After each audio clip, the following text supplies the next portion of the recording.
Hello there, good people. I know that finding a good motherboard is an exhausting task. I mean, you're there browsing, looking for specific features, you want bunch of NVMe slots that are not disabled if you are using something in some of the PCI slots. But ASRock made a great board in their Phantom gaming lineup. This is the X870E Nova Wi-Fi. It's a great looking board with tons of features under the hood, and above all, it has a really good price to match all the features it has. So let's unbox it and go through everything it has. Looking for affordable Windows or Office keys? Look no further, I got you covered. Head over to scdkey.com, pick your Windows edition, use my discount code LE25 to get a 25% on any Windows or Office products. Once you complete your order, after a few seconds you will receive your code. In Windows, go to Settings, there should be an Activate Windows prompt at the bottom. Click that, enter your code and wait for Windows to finish activation. To check the activation status, use the command prompt with the command slmgr.vbs/xpr and you should receive a notification that the machine is permanently activated. Once again, use code LE25 at scdkey.com. Box has a striking purple color with the board picture on it, of course. When opened, you will first need to remove the little box on the top of the motherboard. This is the Wi-Fi antenna. Next is the board, which is super dope with a chameleon patterns which shift colors depending how light hits them. It's a really dope design. The board is heavy, which should signify quality. It also has a shield on the back. The I/O port has a plethora of ports too, which we shall explore in detail later on. Next item in the box are the SATA cables and the ARGB extension cable and splitter cable as well. Someone really saw the need for these, and it's a nice touch for it to be included with the board as well. Next we have a cool keycap with Phantom Gaming logo on it. Then we have 3 thermal sensors which you can use as you wish and where you wish in your case. There are quick guides here and also a Phantom Gaming case badge. Okay, the main thing here is the X870E chipset. What is mandatory now by AMD is the inclusion of PCI Express Gen 5 slot and at least one Gen 5 NVMe slot and 2 USB 4.0 ports and Wi-Fi 7 support. Apart from that, there is nothing else different than the X670E chipset in terms of performance and/or anything else. So the biggest changes are just the USB 4 and Wi-Fi 7 support. Anyhow, the board supports AM5 CPUs here, which means you can use Ryzen 7000, 8000 and 9000 series CPUs with DDR5 RAM up to 256GB and up to 8200 MT/s speed. Memory slots are not reinforced with metal, they have a latch only on one side, while you just insert the other side of the RAM stick in and it will just click in place. The board is packed with support for the latest and greatest CPUs with 20+2+1 power phase design. It has 110 amps SPS MOSFETs for vCore and SoC. The heatsinks are extra large and it actually has an integrated fan for the VRMs under the heatsink, which is totally silent, by the way. No worries about the noise, and above all, it also has a large shield on the back of the board. The 20K black capacitors are also present here, ensuring clean power delivery. Also, the PCB is 8-layer here, ensuring maximum commitment to performance. It has 3 PCI Express slots. The first one is X16 Gen 5 slot with the easy release system, where you just pull the easy tab and it will release the card in the first slot. Super easy and convenient, especially with the latest, today's larger GPUs. The next PCI Express slot is the Gen 3 X1 slot, and below that one is the Gen 3 X16 slot that runs at X2 speed only. Regarding the NVMe slots, things are getting a lot more interesting here. The first slot is the Gen 5 slot, cooled from both sides with easy toolless removal. Just pull this little pin here and the heatsink goes off.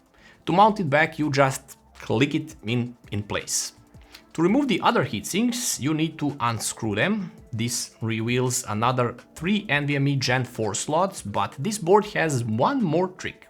It has 5th NVMe slot on the side. This one is Gen 3 slot and it shares lanes with the bottom X16 slot. So if you use the NVMe slot, the PCI slots gets disabled and vice versa. Each NVMe slot has a cool toolless installation latch for easier installation. Regarding the connectors on the board itself, let's start from the top. It has two 8-pin EPS CPU connectors and 3 PWM fan headers. Next, on the right side from the top to the bottom, debug LED indicator, which after booting to the system, it shows the temperature. There are also power and reset physical buttons, two ARGB connectors, 24-pin power connector for power delivery of course, front USB-C connector, front USB 3.2 connector, and 4 SATA ports are also present here. 2 are from the chipset and other 2 are from the ASMedia ASM1061 chip. On the bottom side, from the left to right, there are front HD audio connector, 12V and 5V ARGB connectors, 2 USB 2.0 ports, 4 PWM fan headers, 3 thermal connectors for those 3 thermal sensors you get in the box. Another front USB 3.2 connector, clear CMOS jumper, and front I/O panel connectors as well. The back I/O shield is no shy of the connectors either. Clear CMOS button for the convenience, BIOS flashback button with circled USB port that is used for that function of course. There are 2 regular Wi-Fi antenna ports here. Wi-Fi 7 is supported via the MediaTek Wi-Fi card, which also supports Bluetooth 5.4. Then we have 5 USB 3.2 Gen 2 ports and 3 USB 3.2 Gen 1 ports. The ones labeled with Ultra USB power and the one for the BIOS flashback. These are the Gen 1 slots. There are also 2 USB 2.0 ports here. Then we have 2 USB 4.0 40 gigabit ports thanks to the ASMedia ASM4242 chip. And 1 LAN 5 gigabit port thanks to the Realtek RTL8126 chip. And there is a slimmed down version of the audio ports, which is only microphone in, line out, and SPDIF connector courtesy of the Realtek ALC4082 codec. All in all, plenty of ports for most demanding users. To better understand how things operate under the hood, you can pause the screen here and look at a block diagram of how everything is connected and where everything goes.